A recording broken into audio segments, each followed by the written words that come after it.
The world's best physios don't just treat, they coach. Welcome to the Physio Coach Podcast. This episode is sponsored by Jane App. Jane is a practice management platform that helps clinicians like you and I spend less time on admin and more time caring for people. From online booking and scheduling to notes, reminders and billing, Jane is designed to reduce the day-to-day load on busy clinicians like us. After a few years of running Better Physio Group, we wanted to level up our practice management system. 10 minutes into the demo call and I was convinced. Use code Physio Coach 2MO, that's Physio Coach 2MO to get 2 months free. Sign up to the demo and see it for yourself. This podcast is a product of Better Physio Group, provider of physio and PT services in central London, helping people in pain, suffering with injury to feel better and live better. There's physio and then there's better physio. Never before on this podcast have we began the episode speaking about caterpillars and moths, but today we're exploring the relevance of the nociceptive learnings that can happen between the caterpillar and then maturing into the moth, how that carries over. So Tim Beams here, world-renowned pain specialist. World-renowned. Teaches on the Explain Pain course and very soon to be physiotherapist at Better Physio Group. So we'll perhaps come to a bit of that later, but yeah, very pleased to have you here on the podcast, Tim. Tell the audience why we're speaking today about caterpillars and moths and pain. Yeah, well, first of all, thanks for inviting me, and really excited to be working together as well in the very near future. Why caterpillars and moths? So I can't remember exactly how we came about this in a prior conversation, but what I think I was telling you about was one particular study where aversive stimuli was conditioned in a caterpillar, and it was a electrocution and a smell, I think it was, and then they measured the behavioural response to the aversive stimuli that had been conditioned, so the smell that had been conditioned with the electrocution. I mean, it sounds pretty interesting that someone set up this, designed this experiment, but then they've measured this in the adults in the moth. And the fascinating thing, I think, this is pretty incredible, is that the behavioural response that they developed to the aversive stimuli was maintained after the pupae stage. So where we think there has been massive reorganisation.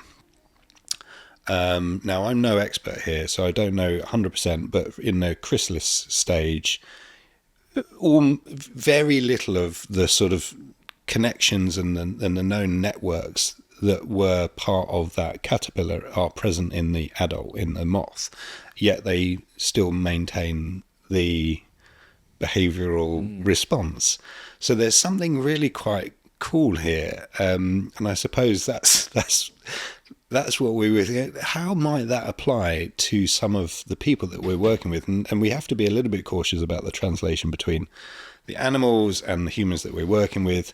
But as you were saying, you know, there are certain applications of some of that knowledge that, observationally at least, we see people where there are experiences at very early times in their life, or perhaps in utero, that may mean that they have developed this behavioural response into adult life to aversive stimuli.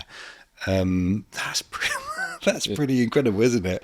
It's mad, and look, both of us are fans of Robert Sapolsky, and some of Robert Sapolsky's work looks at that relationship of how determined we are by our past, and he goes through, certainly in his Behave book, he goes through the kind of 1 nanosecond, 1 second, 1 minute, 1 hour. I can't remember the exact differentials, but he goes back to 1 year, 1 decade, 1 lifetime, and then he goes even beyond that. How events before you were even born can shape who you become based on the culture that you are a part of, which starts to help us see the complexity that we're dealing with here, but also how there's certain things that people cannot help.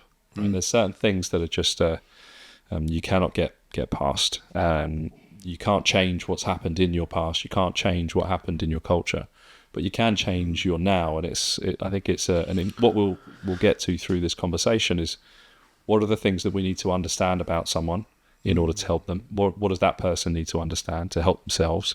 And how do we then make sense of that in terms of treatment and support and guidance going forwards? Yeah. And I just picking up on some of the wording and, like, just being careful with us and our language. I quite like the idea. We're not writing something anew. We're writing over, and it's the reorganization. It's not. There's still elements that will be part of that organism, that living system, that will have been shaped, as you say, perhaps intergenerationally.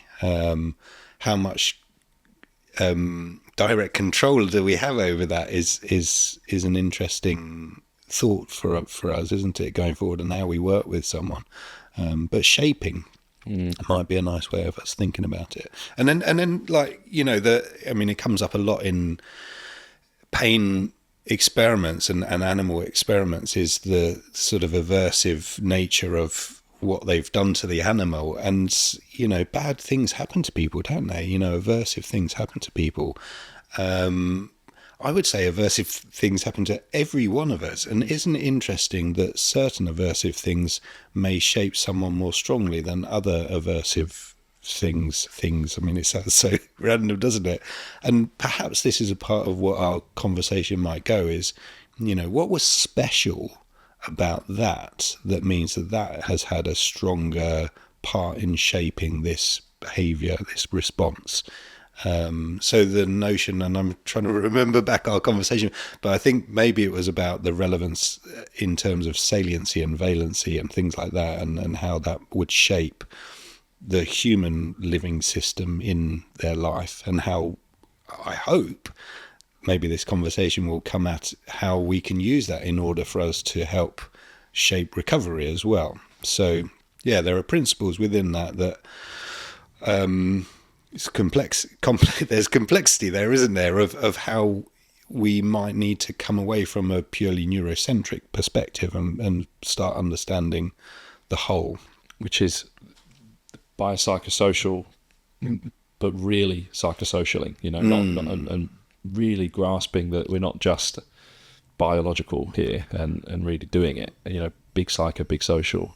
And the thing that came to mind as you were talking there was the ACE studies, the adverse childhood event studies, where there is a very clear risk of mental health disorder when you have more than one, and then the more it goes up, the more that risk goes up. So the more events you have as a child, and developing comorbidities as well. And so then we see clearly the social, how important that social environment is as a child to determining your future. We were just talking about determinism and the Royal Sapolsky ideas here, in that it is important to look back on that and understand. And some people are going to have a harder time of it because of their past, and that doesn't exclude them from recovery, but it sure does shape the recovery to some degree. It sure does shape recovery, and just understanding that, yes, we can't change that because that's in the past, but understanding that helps as a clinician us to shape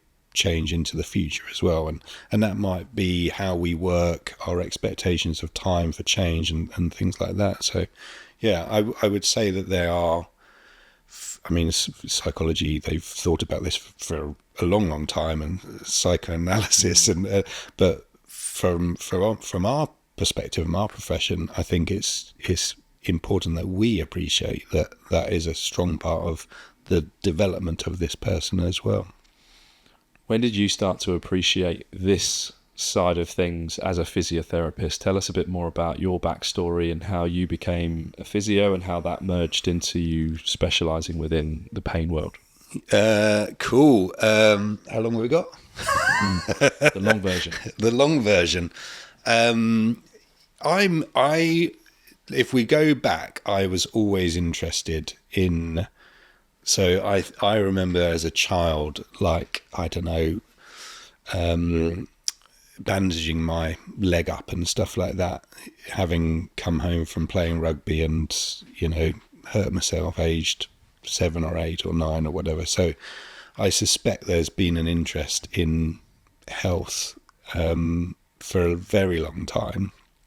And then I was a sportsman a long time ago, and unfortunately had my fair share of injuries and fairly significant ones as well, which meant that sport wasn't an option to follow. And at the time, I was treated by a physio, and she was a lovely lady called Zena Schofield in Greenwich, Blackheath.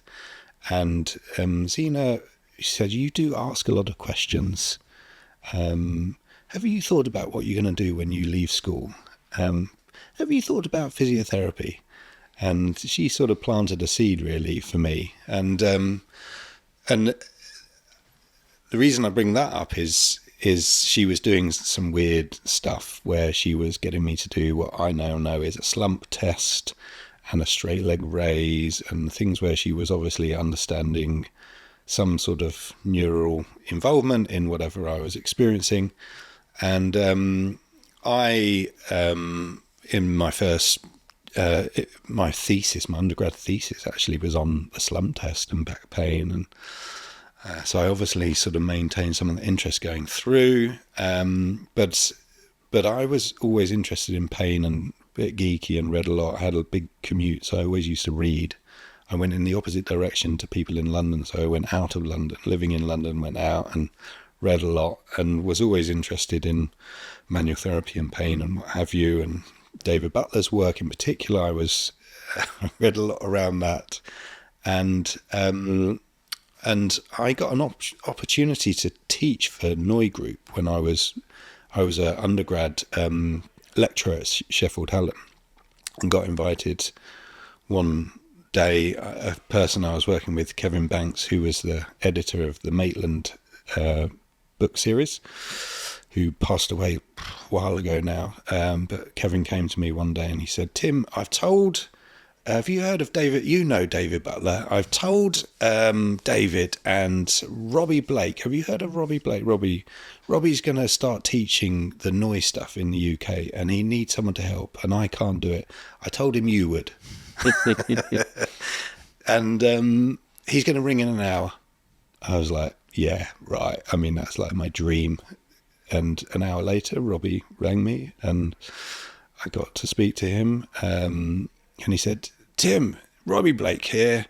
I've spoken to Kevin Banks. He tells me you're going to help me. Is that right?" And I was like, yeah, amazing. And it just, like, opportunities, how amazing is this, just landing in your lap. So I went and taught with Robbie. Robbie passed away last year. It's really sad.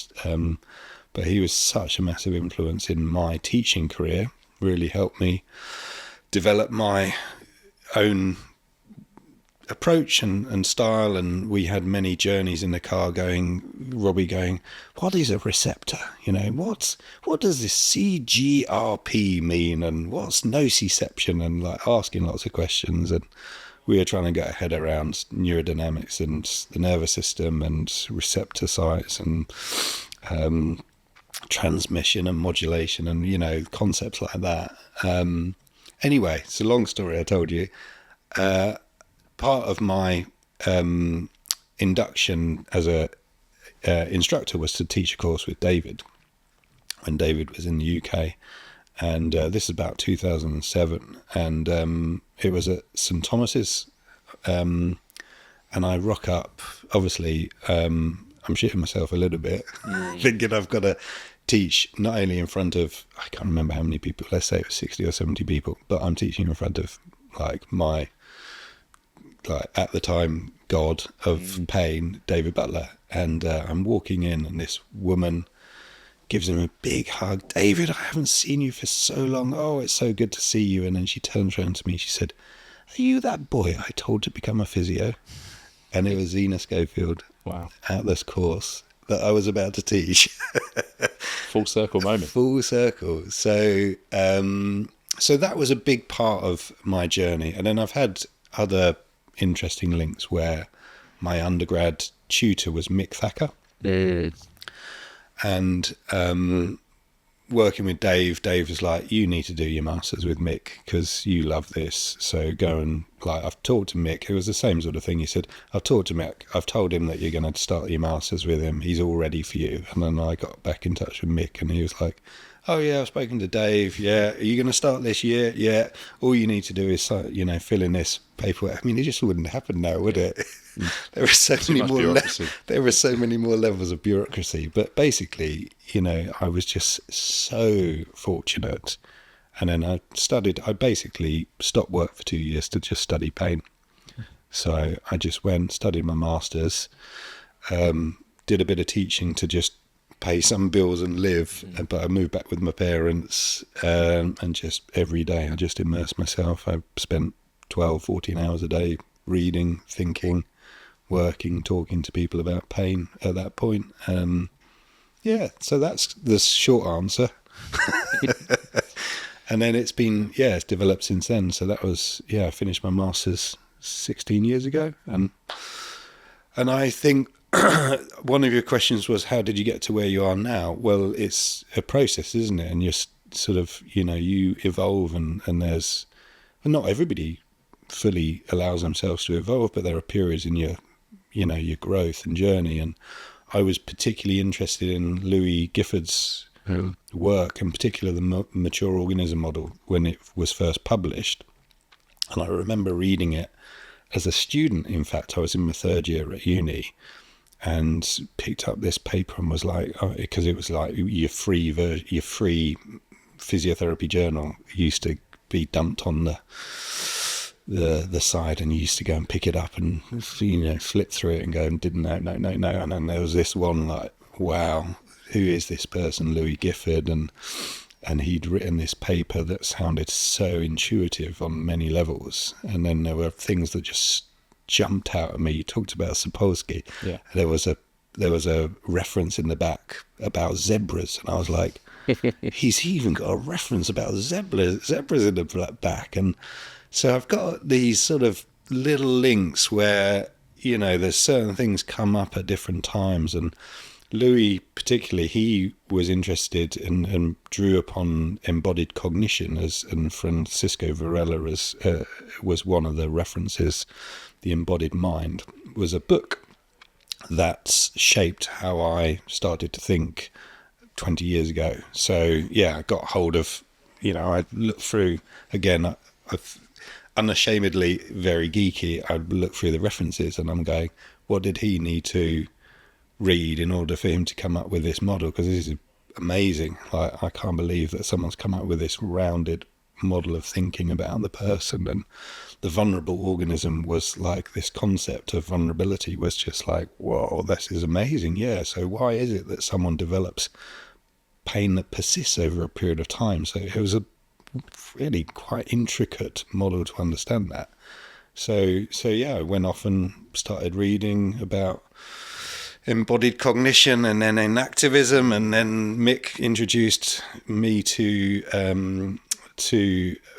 Carl Friston and predictive processing, or predictive coding with Friston, but predictive processing, and then I've been really fortunate enough to, through Noy, through Le Pub, through being nosy and interested in getting to know some of the people who've been doing and creating some of the thinking around it. So Julian Kiverstein is a philosopher who I think has done a really good job of bridging the gap between the philosophy and the pain science in predictive processing and moving that forward. So now I'm sort of,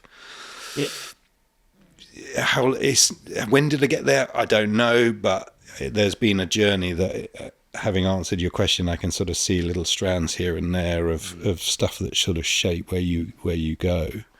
And I suppose when we taught Explain Pain, I was always uncomfortable with certain things. Pain in the brain, issues in the tissues was something you used to say like 20 years ago.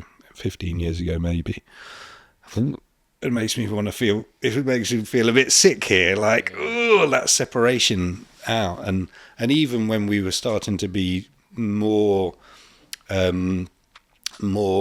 whole person, there was a separation where we would talk about brain, body, world. And even then it's like separating brain and body, and then the world, and then it's the person in world, and that sits better with me. But it's important to then even have the in, like, or like, what, is that the right word in order for me to understand the true sort of connection that we are, this living system within this space, this niche, and that's kind of where I'm at now.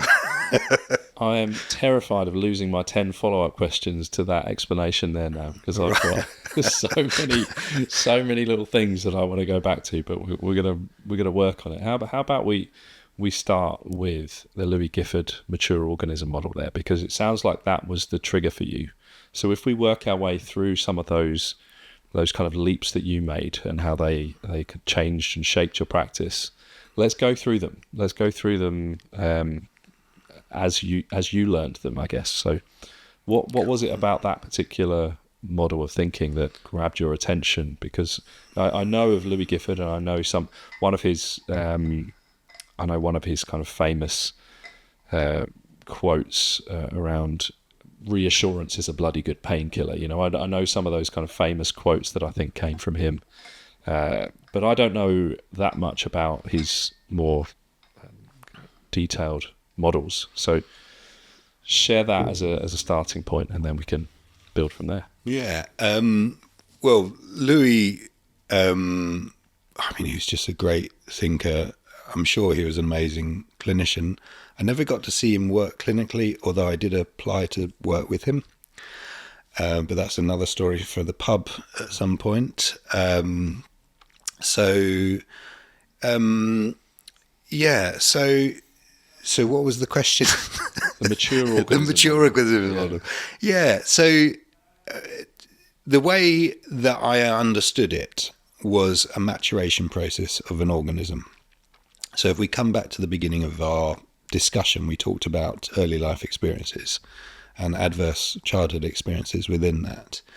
And within Louis' mature organism model, we have the learning phase. We have an early phase of life, and I'm sure would be absolutely comfortable with saying, and that is also within generations as well. So there might be multiple generations and intergenerational influences in the maturation, in what leads to this organism now, to this living system as we see it and as we feel it and observe it and what have you now. So he already had that, but I suppose how I related to it originally, it's difficult, isn't it, now to think of fully how you were at that time. But I used to think about how context shapes behaviour. And there's ideas around blank slates and stuff like that, aren't there? I'm sure you've come across ways of us thinking, are we, is it a blank slate, or was there something there beforehand and then are we shaping it, or is it fully shaped, by us? And yeah, so he's kind of saying, it's a bit of both. It's, we both have something that's already there, genetics, epigenetics, also now we're familiar with, but there's also life experiences, and it's about bringing those two together to understand how that leads to this person and how they are and how they act in this world. And what he did beautifully is that he took what we typically had thought about pain from a linear perspective, where the aversive stimuli is a nice example, where we go, let's give an aversive stimuli, let's give a stimulus that we think or usually leads to pain in us, and let's measure what happens. So it's like a stimulus response experiment. So we're saying there's only one direction that this occurs. We put something in, input, we measure the response output. And the typical way at that time of thinking about pain was very much in that linear perspective. So there's even a sort of hierarchy there, isn't there, that it is a peripherally driven process. What Louis done beautifully in his mature organism model is he's offered a totally alternative model, which is circular. So a circular model, it has no beginning. So there is, although there can be an input in the sense that there can still be stimulation, there's still information that is picked up through sense organs. There is still action, and there's bits in between as well. But there isn't necessarily a start and a stop there, and that's really was interesting for me. Is particularly when we hear it in our patients, which I think is why we're really here, isn't it? To understand in front of us that people you would see and you say, tell me a bit about how this started, or the words to that effect, and they say, yeah, well, it's kind of been there a while, and I'm not really, there wasn't one thing. And then you're like, how is there not one thing? Because the model that I was taught was stimulus response. There had to be damage in order for there to be pain, or for there to be ongoing pain. And medical systems and models are still predicated on this, aren't they? Let's look for that problem, let's look for that damage, let's look for the pathology. And Louis Gifford's already said there may be pain in the absence of identifying, something strong enough for us to be sure that that is the part of us leading to persistence in pain. So this mature organism model is a circular model. It includes, and it doesn't prioritize, it includes information from our bodies. It includes information from how we process the world, if you want, from our central nervous system, and it includes the world that we inhabit as well. So I think it's just, it sits so nicely for me, even saying this now, that, yeah, there isn't beginning and end, that whole chicken egg, which one came first? It's like, yes, which one came first? Yes. Let's be happy with a bit of uncertainty there. I think why that rings true for me is that I'm very aware with my clinical experience that it's not a pathology or a type of problem that comes in to see me. It's often it's almost a personality trait or a shift in someone's mindset that's going to come in. It's the point at which they become worried and the point at which that they can no longer support themselves. And that varies across the board with people. I'm not a particularly worrying person. I don't worry so much about how things go, and that can be good and bad for me. Right? There's other people who worry about every single thing, and they're kind of good for business, right? They're people that come in that worry about everything. They're the ones that often come in with the smallest of things, and it's like a bit of reassurance, that kind of Louis Gifford, I think you're okay here, and they go away feeling very happy about that. So there's a moment in that circular process where something has started, and at some point they became concerned and worried enough to come to see us in the clinic.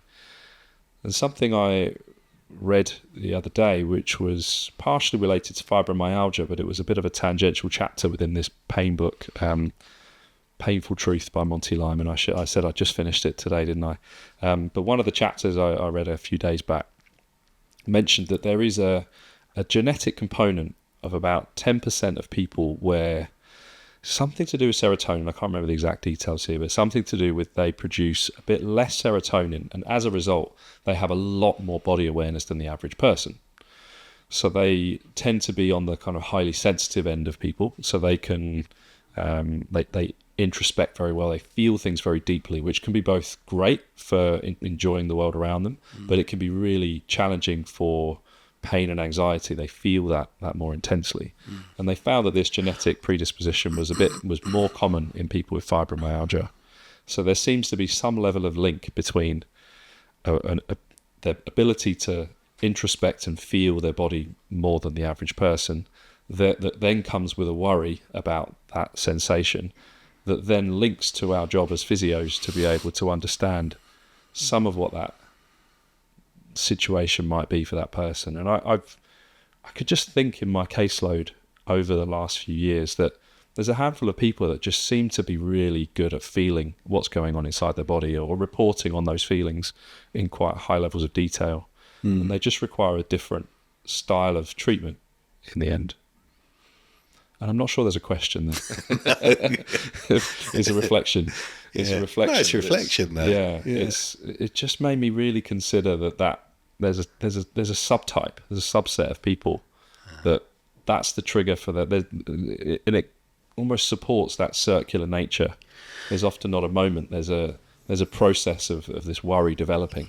Yeah. Okay. So if perhaps we could then say, how would Louis within his model have been able to articulate that? And he has that within the vulnerability stage. So there might be a number of things that occur in this person's life that are demands that lead to a state of vulnerability, and the demand might be financial, it might be relational, it might be the diet, it might be a number of different things, and it's usually not one. And there's so much that as an organism we can give before we suddenly have to go, I've given as much as I can. I need to put something back now. And I think we're at a stage where there are certain demands and expectations where the giving back, or even the listening to the body saying it's time to give back, aren't heeded. We're in a distracted world. Well enough. Yeah. So, I think a lot of the time that I spend with people is giving them permission to listen to their body. And I think it's natural to worry about certain things, and actually that is a good thing, because if you ignore some of the more serious things going on, then that's also potentially problematic as well.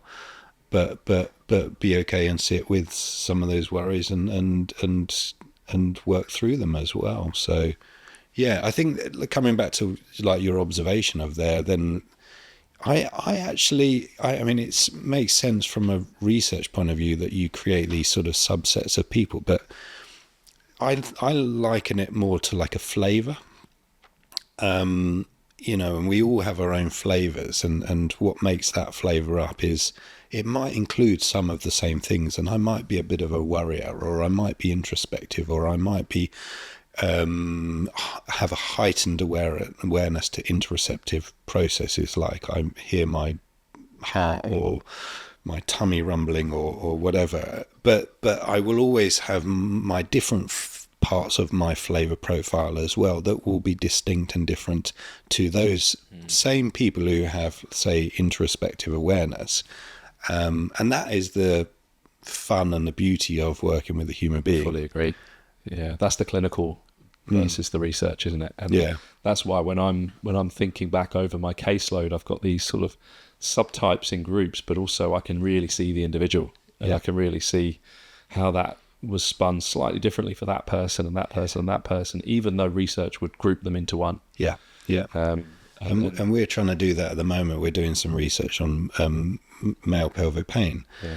And one of the things that we were trying to do is we were trying to profile what we might see. And a part of that was a deductive process of going, what is the typical profile of people? And let's come up with, 4 or 5 different profiles. And it was really challenging to do because clearly there's shared characteristics and shared features across profiles. So yeah, very difficult to, categorize one from another. And if you, as we're doing, if you're saying, it might include 3, 4, 5, as soon as you start going more than 3, more than 4, statistically, it's like, it really has to be very strong feature in order for that to have discriminative validity over a feature found in another subset or category of patient as well. And I like that flavour concept as well, because it also shows how context matters so much as well, how in some contexts that flavour might be just right, and in another context it's really not great. It's like, having cheesecake for breakfast. It'd be delicious after dinner, but most people would kind of, oh no, I don't really fancy cheesecake for breakfast, thanks very much. Whereas in that whole flavour thing, being a worrier, my wife's an insurance underwriter, she's a bit of a worrier. That's a great thing for her in her job, to be worried about risks, because it means that she's really careful and considerate about where she makes her decisions. But actually, sometimes in general life, that worrying can be tough and challenging. And and luckily, between the two of us, we balance each other off, and I think it helps. But it just shows, doesn't it, how that it's very contextual, how we can consider the flavour of that person and where they might need more support, where they need a bit less. And I think we've all got that in our own lives. Yeah, it's a lovely way of thinking about it. So, at the right time, it's the perfect flavour, isn't it? Yeah. But we can't be quite as deterministic as that sometimes as well, can we? So, yeah. You mentioned something as off the back of through that Louis Gifford model, you were saying how holistic everything was and how it's related to health and sleep and all these other things. That sounds very embodied to me, and maybe that's our springboard to go into sort of embodied cognition, and how that then started to what changes then, or what ways of thinking you then developed from understanding embodied cognition. For me, or in pain, or to some degree both, because I remember reading an article on that, and a bit like when you read the Louis Gifford model, I remember suddenly going, oh, there's a way of thinking that helps me understand and put together all those different elements I was learning. And this is probably 10 years into my career. Physio James Roberts, who's a physio at Pure Sports Medicine now, he's an academic, very influential on my career around then, and he'd sent me this article about embodied cognition. I just thought it was full of words I didn't understand, but it was a way of putting stuff together that suddenly helped me make sense of it, and not just this separateness of those ideas, but this really works for me. Yeah. Well, the name infers what we're talking about, which is cognition, or perhaps you could say perception, is an embodied experience. So without our body, without the ability to be able to act in our world, there is no such thing as our world as we experience it. So as the perception, and perceptual experiences include pain, obviously, but they are just what my understanding, my experience of life is as well. So, my lived experience is an experience of action in my world. So that's how I see embodied cognition. Fundamentally, that is what someone's coming to me with. They're coming to me with a lived experience that might be aversive, or might create suffering, or that they want to change, or that they're not able to act in their world as they wish or feel like they should be able to, or so embodied cognition, I think, fits. I mean, we're distilling it quite a lot here, but the distillation process of that allows us to come back and say, how do we apply this clinically in our world? So yeah, I think that model immediately allowed me to go, I need to think about the whole person and see there is equal value in me having a conversation about someone's relationship problem as there is in their confidence in being able to bend. So, and then for each person, each different flavour, you will go to a different place, won't you? And there's something, I've used the word already, but there's something really it's quite beautiful, actually. It's quite amazing. And we're also very privileged that we're being able to sort of work on those different levels with people in different, if you want, different parts of that person and their life. It's real privilege, really, isn't it? I would. It's only been the last 4 or 5 years where I felt comfortable to really go with the flow in the session with someone. Certainly in an initial consult, there used to be a step-by-step. To some degree, I would move around within it, but I would have this sort of protocol that I would have kind of copy and pasted into my notes that I would sort of flick between. And right, so I need to make sure I ask them about this, and this. That's no longer needed. There's enough in my mind that I can sort of draw on what's important in the moment based on what that person's giving me back. And now it is very much influenced by that unique person's experience and what they're coming with, rather than what I'm trying to get from the session. I've got my biases, of course, we all have, but very open in that early stage of a consult or a journey, maybe the first few, of where that might go. Yeah. And that's communication done well. Yeah. And I remember hearing this when I was younger and less experienced and thinking, I just can't do that. I sort of feel like this is best for me right now. And I kick back against it. It was like, no, I've got this protocol I need. But it was what I needed then. Yeah. It helped me to create what I have now, which is more of a fluidity to it. And in the end, there isn't really a shortcut to that. There's just a deliberate practice concept of, I'm going to keep working at this. When I don't get it quite right, I'll refine it and tweak it. And then maybe I'm using it a bit less and a bit less and a bit less. And then almost suddenly it was like, I don't need that anymore. Yeah. So it's now clear it's about the person. That's beautiful. That's learning, isn't it? You're learning your trade. And, that's where expert, differs to apprentice. So I think that's perfectly reasonable that you have prompts as a younger therapist, and because otherwise you're on the seat of your pants all the time. You are, and that is not. And thinking about vulnerability, they'll feel it as well. If you're stumbling over your words all the time, I'm not quite. What should we? Let's talk about sleep. It can all feel a bit disorganized. So yeah, for sure. Yeah, so I can totally. And I think that's good. It's how do we sort of work up towards where we want to go? We can't all, and what you're talking about is a dynamic reasoning model. You can't all be that dynamic in a process. So some people need to have a more protocolized approach. So I mean, I'm all right with that. I don't do that, but I'm all right that other people have that as part of their approach. Yeah. With a lot of your clients that you see, you almost entirely see complicated cases that are coming in. It's not fully that, but on the whole, how do you cope with the demands of that? Because it can be challenging when you're talking to people with really complicated, troubling, difficult lives who have been through some horrible moments. And empathy burnout is something that's been certainly talked about in the last decade or so, that people are very aware that it's real, and many physios have dropped out of the profession altogether. And I would say probably all physios at some point have had some level of that that burnout feeling. I certainly have in the past.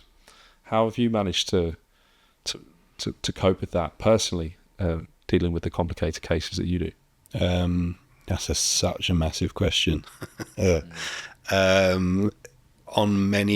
In many different ways. I mean, one is to essentially be a bit of a maverick, and stick to what I believe in. So and I think this is, part of how we've sort of gravitated towards each other recently, is going, it's okay to do something different, because I don't believe the way that healthcare is set up well for complex and persistent pain states. And other states, but I don't think it's set up well, and we need to use a different model. And that means having space for that person, whatever that means, to reevaluate expectations between us. There needs to be work done on yourself, during, before, after. There needs to be ways where we can share some of that as well. So the psychologists have this embedded in their practice. Physiotherapy doesn't. I find that quite troubling, actually, that, we don't have the ability to be able to share our experience and, in essence, debrief. talk about our experiences and the challenges. Because, like you said, hearing distressing stories regularly is hard. It's hard on us. So I do a number of things where I have, and again, everybody should be different, but I do something where I prepare, which sounds obvious, doesn't it? Read your notes, prepare, make sure you know who you're looking at. No, I prepare myself. So, I get ready to see someone, because I need to be the best person I am in order for me to be there for that person. And then there is a sense, and I think about my time working in private practice and NHS before, where you just are rammed and you go right immediately on to the next person, and that is not healthy. So even if you took one breath before you move on to that, just creating those separations. And then I have different techniques that I've stolen from various different people, psychologists, hypnotherapists, etc., where I create conditions and boundaries and what have you for myself or for the time that we're spending together. And so I would say it's a very deliberate and constructed process of how do I keep us well, contained at this time. I really like that. I've used bits and pieces of that before, and I haven't been consistent with it. I've said a few times in the past that I feel quite fortunate that my natural compassionate brain is very good at feeling like it's acting for someone's good. Writing the writing of the notes and the sending of the plan is quite a cathartic door close moment for me. It's done. I've been compassionate and I can move on to my next case. But I still think what I need to add is a deliberate warm-up, cool-down process. If you think sports sciencey here, is that there's that preparation and then debrief, even just if it's internally. But actually that concept of sharing our stories with the way that the psychiatrists do it, so that you're the second person to say that to me in the last few weeks. There's another future guest who's coming on in a few weeks' time who mentioned that in our preparation talk, and the listeners will hear the guest in a few months' time or a couple of months' time. But he said that exact same thing. He said how physios don't do that. We should learn from the psychologists because they're much more integrated in how they support each other and learn from each other. And we all do peer reviews to some degree, and we sometimes we get a little bit nervous about doing them, and we shadow a bit. But I went through years in my early physio career not having anyone watch what I did and talk to me about what I was doing or seeing. And I've always considered myself as quite diligent with learning and passionate to upskill. Yeah. But even then, I was so young. I probably could have done with a bit of support and guidance, and I think in some environments it's nowhere near good enough. No. And as we get more experienced, perhaps sometimes the idea is that we don't need it. But we said it as we were discussing. We're learning all the time, and I'm excited to work alongside you and learn from you. And you said the same in return, right? It's like that's one of the benefits of working in a team rather than on your own all the time, is that you're bouncing ideas off each other. Yeah, totally. Yeah, I just think it's so important, and there are simple ways of doing some sort of modulated process. Like you can critique self, and you can create like little audits, and you can watch or listen back to yourself, but you need to share these experiences. Mm-hmm. That was another James Roberts inspired idea, actually. I'll mention him again. He got me to record myself in an initial consult, listen back and reflect.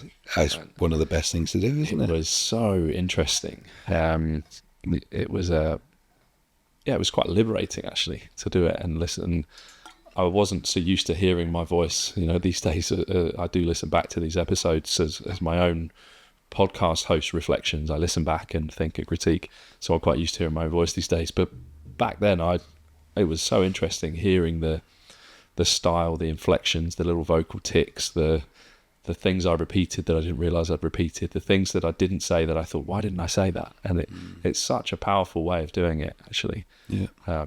these days I use Heidi as my notes writer for me. So that's quite useful as well, to see what notes it writes for me. That's also reflective for me, reading through what I said and, actually that's interesting. I said, I've forgotten about that part of the case. So that's good. And I'm almost clinically reasoning after the session by reading back on my notes. I'm excited to see how it works. So there's all these, I agree with you, there are all these different ways of reflecting and having your own processes, but there's nothing beats speaking to other people. And I think even better, having people watch what you do and talk about it, you watching other people, what they do and talking about it. Yeah, agreed. Yeah. A lot of people who sit in on see me work, they say, you don't say much. I mean, we're talking a lot now, and they're like, I'm so surprised, like, you barely spoke for 10 minutes of the session to begin with. And it's like, yes. And it was important that was the case at that time. So it's interesting then also hearing back some of the reflections from people. Yeah. How can we grow? We should always continue to grow, shouldn't we? One of my favourite features about Jane app is the card on file function. I thought long and hard about how we manage cancellations and late cancellations with the previous system, and it never quite worked well for us. People would either have to pay up front entirely or pay a deposit, but actually that never quite worked. I didn't really want there to be friction around the booking. I wanted people to just be able to book straight in without having to pay anything. So Jane app allows you to do that by leaving a card on file, just like you would with a restaurant. You leave your card on file, as long as you show up, they don't charge it.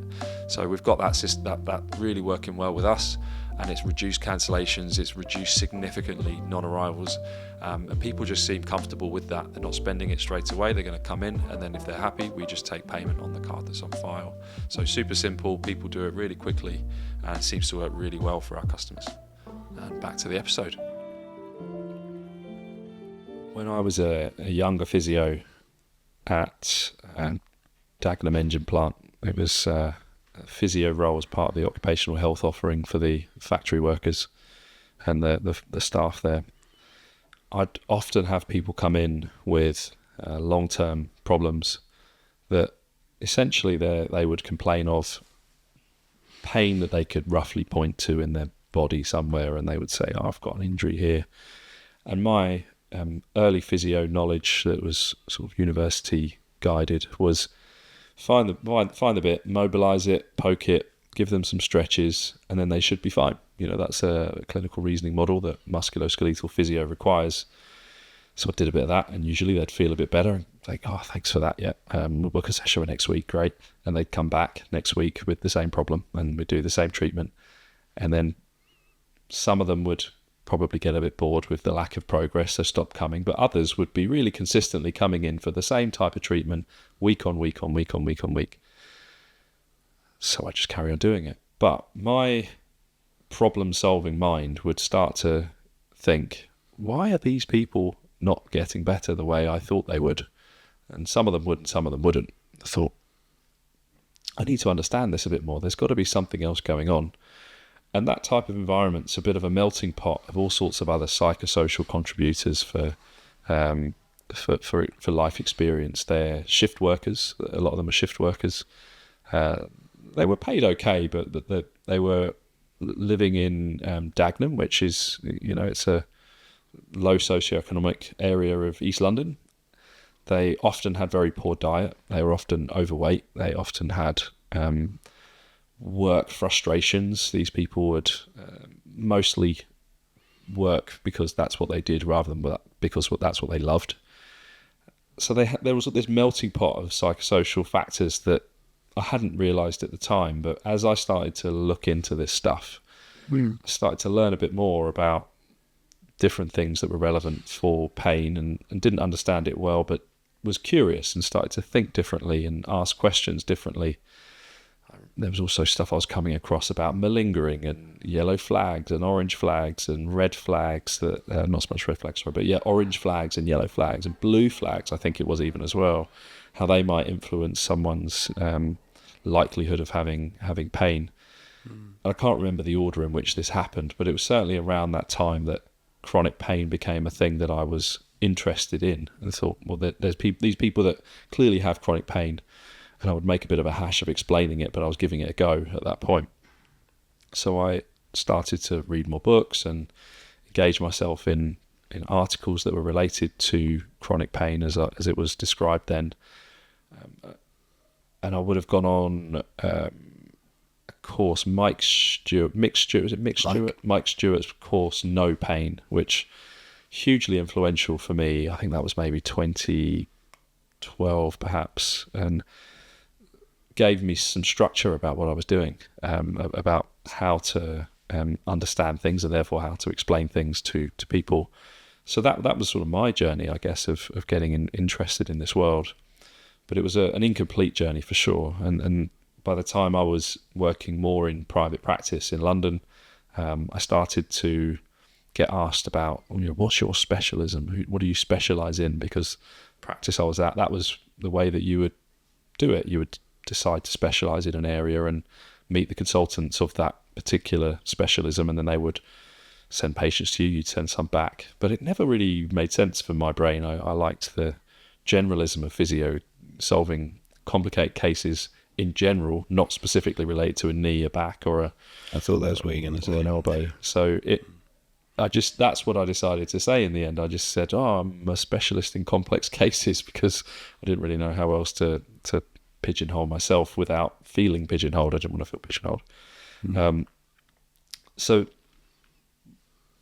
chronic pain came to me a lot. Persistent pain was stuff that I was doing more and more. So that then led me to upskill again, think a bit more about what am I doing here, and different courses I went on started, and one of those being yours. That's how we first met. There's my kind of full circle moment, by the way. It was that was the start of the COVID lockdown, I think. There was an online explain pain course that I was really interested in attending, and it was another leap again. Having already seen Lorimer Moseley deliver some online course perhaps the year before, read the Explain Pain book, and you can see how these, a bit like yours, how experience kind of shapes and how also my brain's desire for broadness in my learning, not just this specific learning in one particular area. Mm-hmm. It was something that particularly grabbed my attention in that chronic pain, persistent pain learning, was this predictive processing model, and it really confused me. I must have been another online course or an online webinar that I was watching, and Mick Thacker was talking about predictive processing. For the first chunk of it, I could not get my head around it at all. And gradually, the more I went through this online thing, I started to get my head around it a bit, and I now use it fairly regularly as a framework to help people understand how it can develop and how it explains pain on some level. My long-winded way of bringing you into this is, what was your experience of predictive processing? Obviously, you were much closer with Mick Thacker than I, and probably as a result have a much deeper understanding of the model. But how did you then make sense of it in terms of persistent pain? I'm still trying to develop it. In fact, just before we worked, I've been working on a way of articulating and understanding it now. So it's growing. But Mick and myself and my wife, Steph, we decided to teach a course which we called the Pain Picture. And Mick was keen to incorporate predictive processing. And it was before he started his second PhD with Andy Clark. So Mick, it's really difficult to try and position time-wise, but at some point, probably around that sort of time, it's like 2013, I guess, something like that, we were developing this course, and we, as part of that, I very fortunately can sit down for a few hours at a time with Mick to, think about, discuss, be given some reading, go off and figure things out about predictive coding. And coding and processing slightly different. Coding is more of the mathematical model they use to understand things like weather and predict weather over time, and there's amazing work there, but mathematically it's quite bonkers for me. But the processing side is, bringing an organism in and understanding that, and hierarchical models, and then we're starting to sort of sit a bit closer to where I'm more comfortable.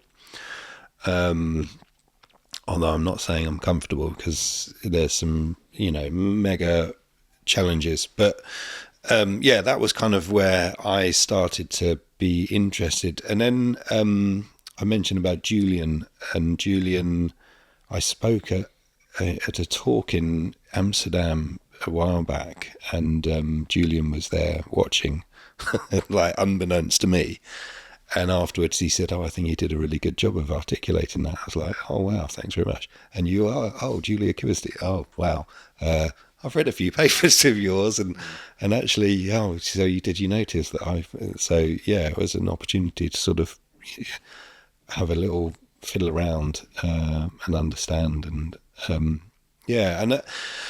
I think that was where I started. And then, I suppose if people are listening to this, if you wanted to start your journey, don't do what I did, which was plunge straight in. But maybe there's ways of sort of being a bit more methodical about stuff sometimes. And I think I'd have probably done a better job if I'd historically gone through things. And Andy Clark is a really good person to have done that journey with, because he was trying to philosophically sort of make a similar journey to whole person perspectives, and then incorporating predictive processing in that. So I'd have probably just gone to his anthology of books and started with book number 1 that he published, which I forget now which one it was. Is it Surfing Uncertainty? That's about book 4 or 5. Because I've got that one at home. Yeah, but it's a good book. I haven't read it because I was so scared by the predictive processing concept initially that I thought, I don't know if I can face it, because I've been recommended it before and I had it. I was like, I don't know if I can get my head around it, but one day I'll read it. But by the sounds of it, that's not the one I should start with then. No, this is like, I think I'd probably start with, now off the top of my head, I can't remember exactly what they are. I can sort of see their covers in my library, but I'd probably just go methodically through each book, because you can see the evolving pattern. Because he introduces, robotics and how AI and things like that start to shape it, and Bayesian processes, and and then you start to get a little bit of an idea of the fullness of where it comes from. Could you, just because I'm wary here, and that someone might be still going, what on earth are you talking about? Could you just help the listener understand what predictive processing is in terms of pain and how that could fit together? Well, predictive processing is a model to understand the relational aspect of an organism in its world. From a pain point of view, it would then be about understanding the experience of pain based on a predictive processing model. And a predictive processing model incorporates a number of different features that then are quite important. And we've kind of, in essence, talked about some of them. So one is that we organisationally, we hold knowledge around our worlds in a hierarchical fashion. So the hierarchical generative model it's called, and we have model that's held at very sort of distinct, finite, very small levels. At the level of a neuron, for instance, time-wise, very, very short time span, about very precise events. And then we hold at very large levels, conceptually, things like what's the meaning of life, or what is pain, or whatever. And that includes multiple neural and immune ensembles, and how they communicate with each other, and how they function over periods of time, and things like that. So at one level, we talked about the mature organism model, and understanding how we develop knowledge over time, and how that is both a genetically predetermined, but also a experience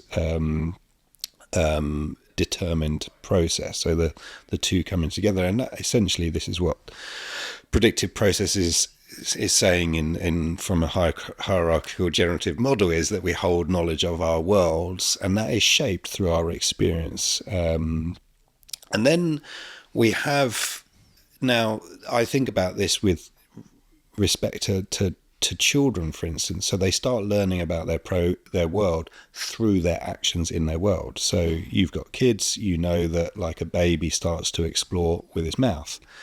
It starts to, as it's tracking the world, it starts moving its head and its eyes, and so we start implicitly having the association of movement and the experience of world related to movement.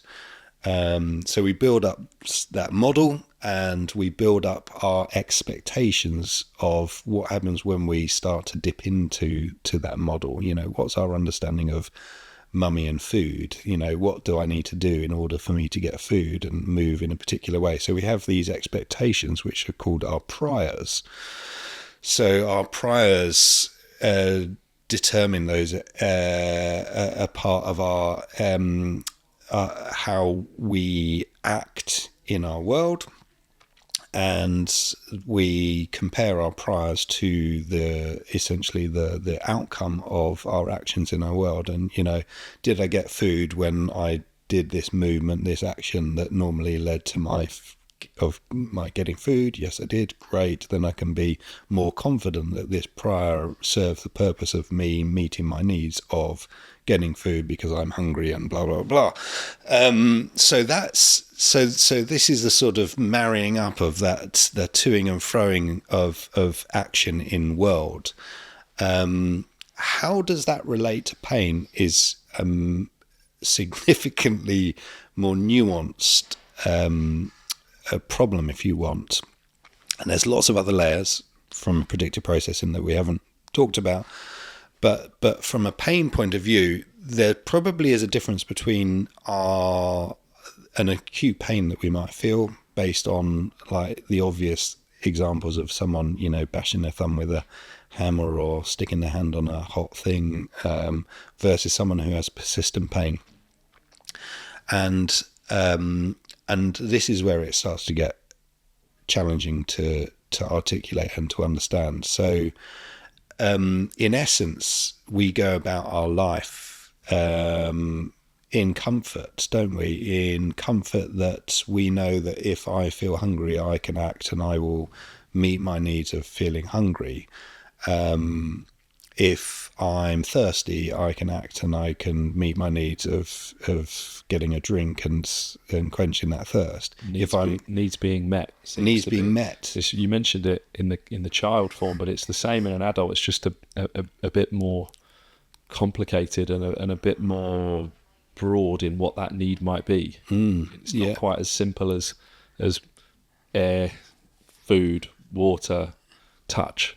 It starts to be a bit more desire, motivation, there might be, and there's layers again. There's layers, and there's thoughts about there being first priors, like the sort of need states, the things that keep us as being us, like the essential things, and then there's stuff beyond that as well, the desires and motivations, the values that we hold of what makes us in our world, and being able to meet those.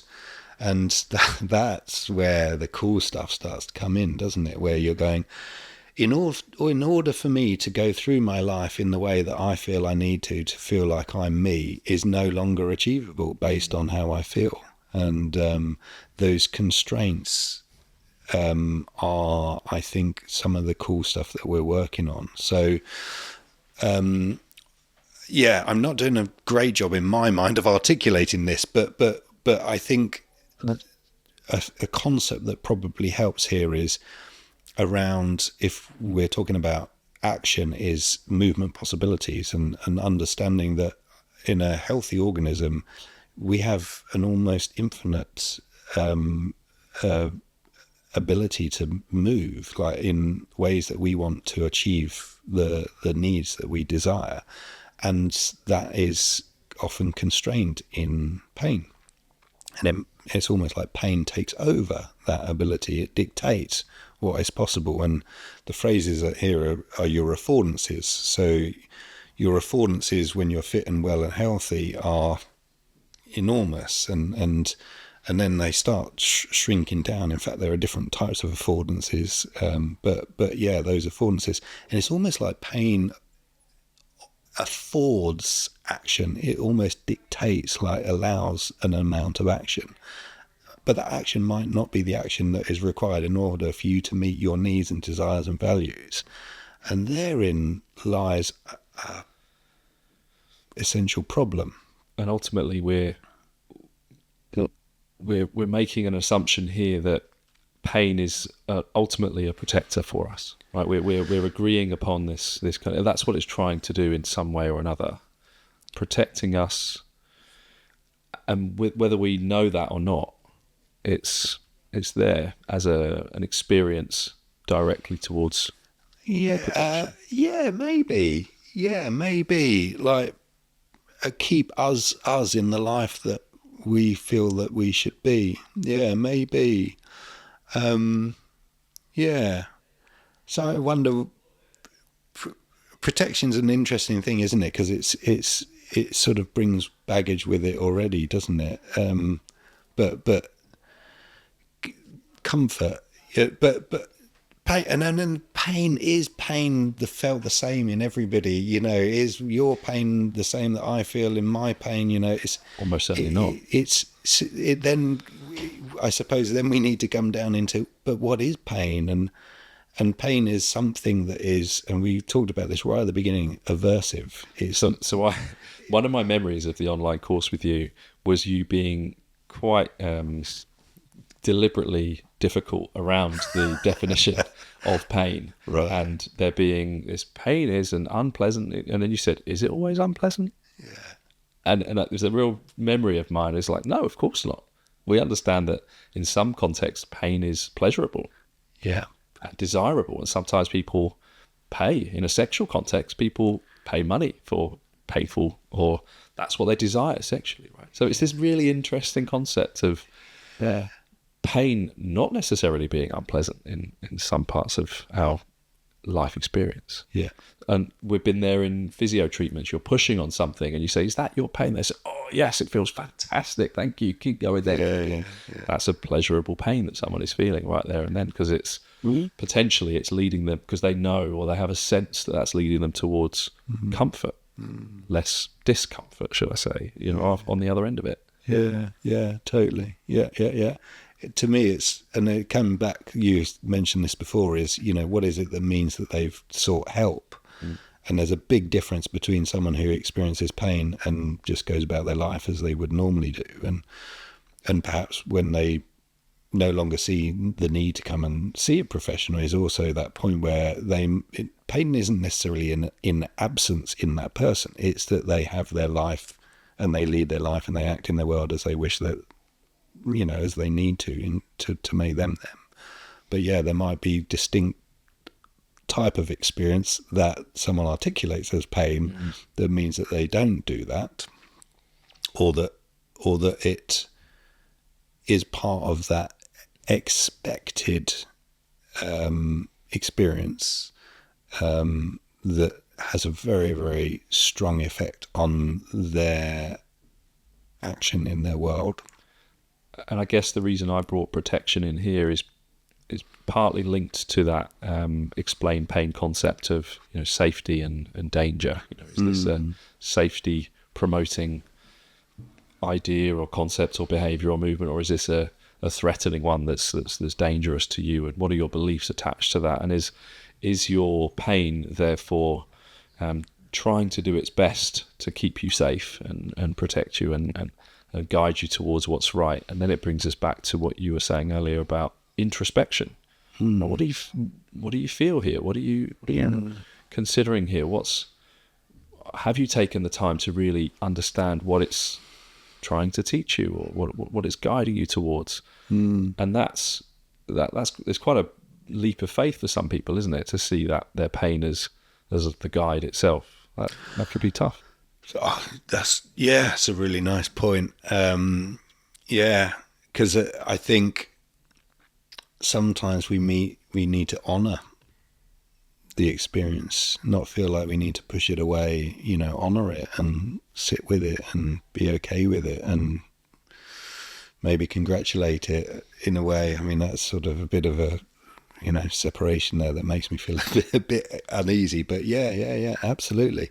And actually, I'm not going to tell everybody my secrets to success but a part of working with someone with a complex pain problem is often how someone orients to that experience. And very, very commonly, as I'm sure you see, people come when they are working hard, they're doing everything they can, and it's still here. It will not go. And being able to soften to that is a skill in itself, isn't it? To go, do you know what? Yes, this is part of me at the moment, and can I let it be there as well? Because there sounds like a therapeutic benefit to being at peace with it being a part of you. I've also at times sought out a therapeutic benefit from disidentifying from pain. Someone who's got their whole world is about their pain. Their loved ones associate them as John with back pain, and he needs some help. He needs a bit of extra. He can't work the way he wants to work. It's just his identity. How it can almost be part of the problem, the identity with it. So I can see how that can be. You could argue it in both ways, or at least conceptualize it in both ways, being at peace with it, but also for some people they have to learn a new identity. That's separate from the identity. There's a challenge, isn't it? To say you are no longer the person that you've invested all this time in and think you're this and has all these connections, and you're suddenly going, you need to be a different you in order for you to see change. Yeah, absolutely.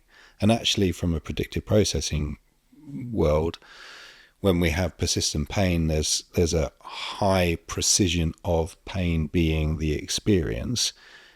For something to be other, if it's too different, pain, no pain, that's too different for us to even fathom, to even bring in as a possibility. So actually the concept of I want to get rid of my pain from a predictive processing framework, at least in a persistent sense, I don't think has very strong validity. I don't think it's very possible or likely. So it's more likely that we need a more graduated, approach, that we slowly expand the possibilities of other. So, we reduce the strength of precision of pain being the ultimate outcome of everything that I do, of going, it could be a different flavour, of coming back to those flavours. I often use the phrase, we're going to make progress despite your pain. That despite word is really important. It's like we are working towards recovery in general, but at this point, I agree with you. It's unlikely that your pain will just not be there through a specific treatment. I've still had a few cases though where they just suddenly choose to think differently, or whatever that neurological shift and mindset shift is. I've had a miracle recently as well, and it feels like that, because it's gone from such a dominant part to then nothing at all. But does that happen often? Not very often. And this is what I say to people when I'm giving some level of expectations, like every now and again, someone in your situation, they'll be better when they walk out the door. What's more likely is that there's going to be this gradual process towards recovery, and somewhere in the future, months and years, you'll be in a much better place following this process. Yeah. But the other sorry, I want to jump in as well, because there's an interesting thing here that happens is some people then have that period of wellness, and then they'll have a setback, a sort of almost like it's a derailment, where they've gone, I've been feeling so well and suddenly I'm not well, and that difference back into pain, it totally discombobulates them. Yeah. So the sort of, if you want, for the long term, the sort of slowly, it's not sexy, but it probably is more effective for true recover, true change, And true new you as well, isn't it? In that, because you have to work more deeply on the you and more deeply on what are those needs that haven't been met over the course of time being in pain. So you get a more complete recovery, shall we say. What I wanted to cover, which is slightly related actually to those more miracle cures, is another thing that was raised in the book I read recently that I was aware of before, but it's sharpened in my mind, is the phantom limb pain and how effective the mirror boxes can be for phantom limb symptoms in some cases, where they have this, they put both their one leg, one stump, or one arm, one stump into these holes, and then they can look through the mirror on the side where the limb is, and that helps to remodel, reorganize neurologically, and that's the theory anyway, and that can help alleviate those symptoms. And sometimes it's very sudden and very complete in those cases. It can be. It can do the reverse as well. It can make them worse. So, and then predictive processing probably does a pretty good job of making sense of this, because there is a high validity of the experience of visual information. So we're saying, I'm going to prioritize what I'm seeing here, because when I see things, it's normally real, kind of thing, over maybe a bodily feeling like the interoceptive experience of a lack of proprioception or whatever it is. So yeah, it could be very, and I've seen similar things as well. You can sort of see very, very sudden changes, but in both directions. And the setup effect of mirror therapy is quite important, and why GMI actually is it's growing. I'm trying to develop and understand it even more as we go on, but you can see that actually sitting very well with a predictive processing model of how we create sort of stability in one area, and we change the attentional processes and the demands and the level of precision and things like that to begin with, before we start to re-embody self. So, and I would say the mirror therapy is a starting point of how actually we start to re-embody and bring back and feel like the new you again.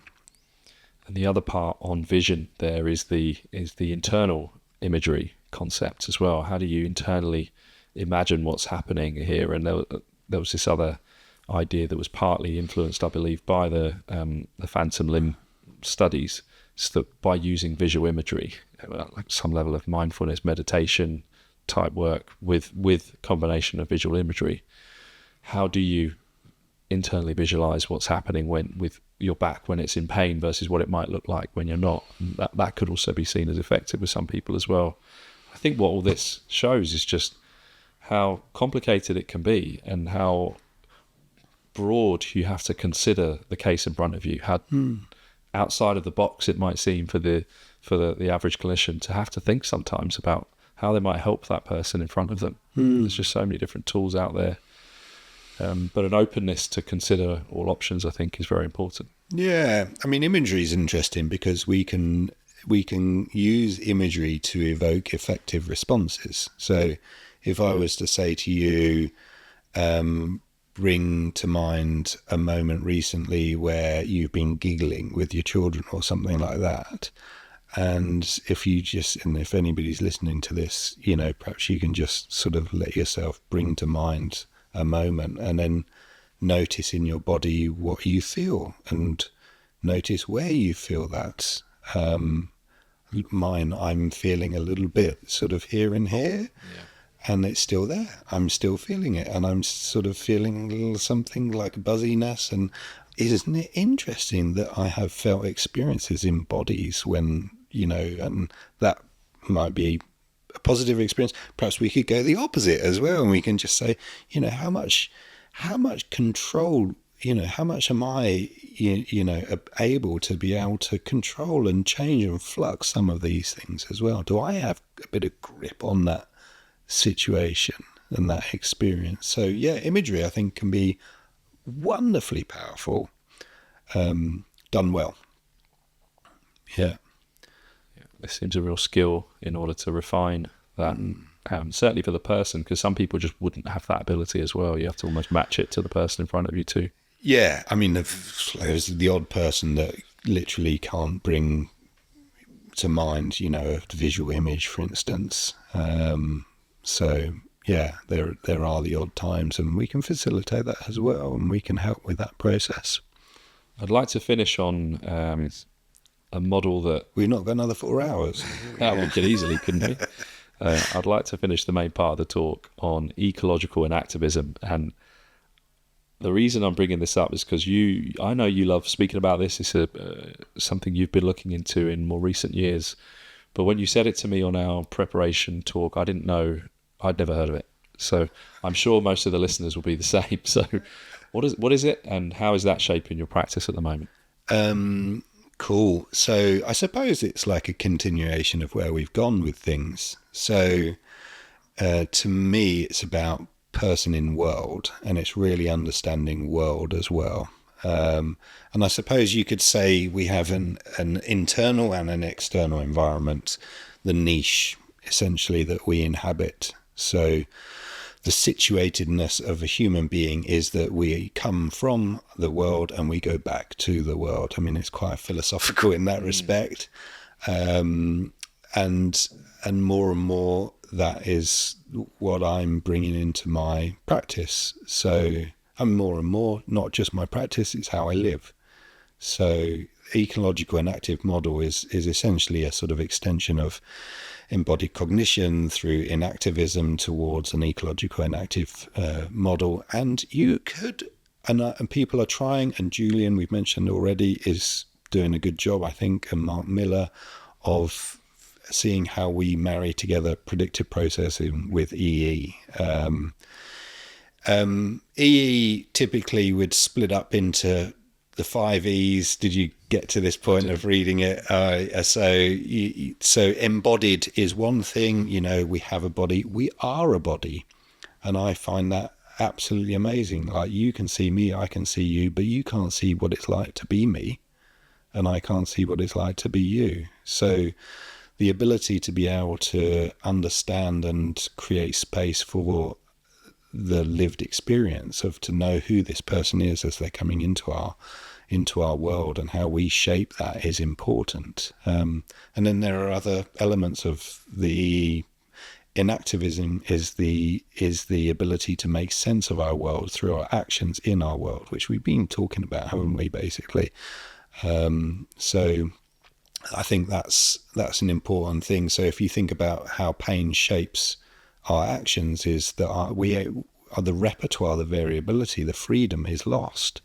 So inactivism in that respect suggests that we're aiming to give back freedom in order for someone to be able to act in their world in a number of ways, in a variable ways.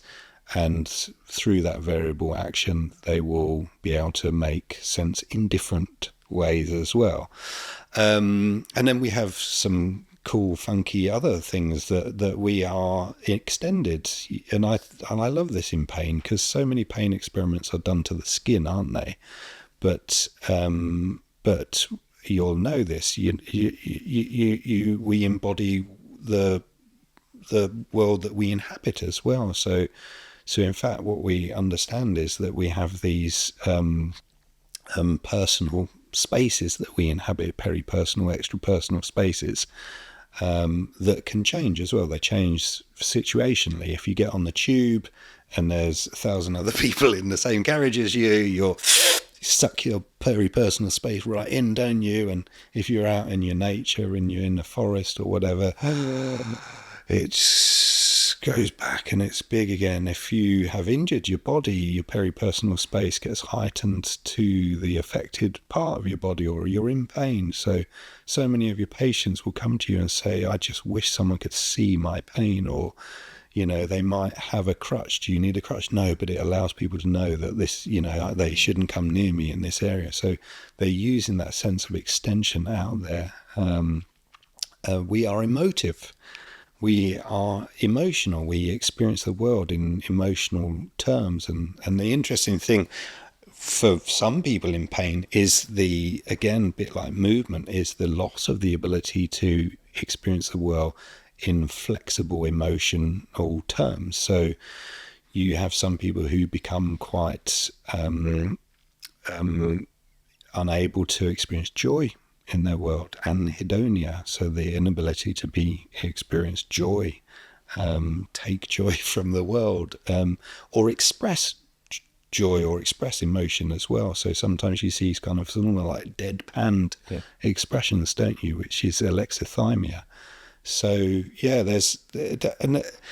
there are all these sort of layers within that would allow you to understand, if you want to go into a little bit more detail, the E model. But where I think what you're suggesting there, where I've been going is, and what I'm thinking more and more and more, is how we shape our worlds to suit us, but we're also shaped by our worlds. So in other words, from an evolutionary perspective, the temperature and the breath and the air and that all shapes what we what we are, how we, and it's so often what I hear in people, and I'm just thinking someone I saw on Wednesday, where we spent probably, a third of our time talking about nature and the effect of being, for this particular person, being in the forest, and the effect and the feeling and the ability and the space and the time and the being away from, it was particularly phones, and feeling like they always needed to be able to respond to messages or phone calls or look at social media and be able to just naturally come away from that. More and more and more, both in me and my life and in my work with patients, I'm interested in how we bring ourselves back to our needs. And there's something called the environment as well. So where you're sure really familiar with the gut microbiome, but we also have the environment where we, are a product of where we live and inhabit and are situated, and the foods that we ingest, if it's local and we've grown up locally, there's something richer that will give us to. You think about going to, a big supermarket and all the wrapped up foods, and it's not always possible to buy something local, and it can cost more, but it gives me a little bit of a sad feeling seeing how far things have been transported from to get to us, and that they're available all year round, and with so the ecological and active model, I think, naturally sort of gravitates towards an appreciation of what being a living system in a living world could, should, might be. To me, it seems the natural evolution of not just your practice, but of you as a human on this earth, who has found your place and therefore your clinical place, and then your skill set in order to help others along the way, which sounds a very complete model of practice to me, actually, because it does include self as well as the practice and the person that you're supporting. So I think it's a lovely crescendo moment, I guess, isn't it? We've kind of reached that point towards the end where we would be wrapping up, and it's what was nice about hearing your journey through those different models and those different experiences in your life is that the lesser experienced clinician, including myself, can see that future is shaped by your behaviours and your choices, and how do you see yourself in this world of physio, but also in this life? How do you want to act in order to find peace and satisfaction in your life, not just in your practice? I think it's lovely. Yeah, and can you be here now? Yes. Like, can we be okay being here rather than there and back then? And that's hard in the world we live, but wouldn't it be nice? Yeah. It lines us up for our traditional end of show question. So better never ends is a phrase that I've used for me. It's my why that I established many years ago, something that has helped me understand me. But I always find it interesting to hear what other people think of that. So when I say better never ends, what does that mean to you, and how do you find that your life fits within that as a model? Oh, that's a big one, isn't it? Thanks. I suppose continuation is what just immediately pops into my mind. Flow, I think, is popping into my mind as I'm thinking about that. So, although I wonder, is it okay that it's not always better? Yeah. I had this very conversation with a psychologist and friend of mine, Dr. Martin Turner, and we flipped that and said, but hang on a minute, like, is that quite right? And I know full well that it's not strictly true in a lived experience, that some things where sometimes things don't get better, and that's okay. Yeah. So and is it and can we be okay with not okay, or amazing, or bit shit, or So we get into our next talk, which we'll be talking about. I'm interested in things like stoicism, where they're setting themselves up for that. They go, we know that there's going to be hardship. We know there's going to be suffering. And we also know that there's going to be riches and joy and bounty. And can we be okay with both? Yeah.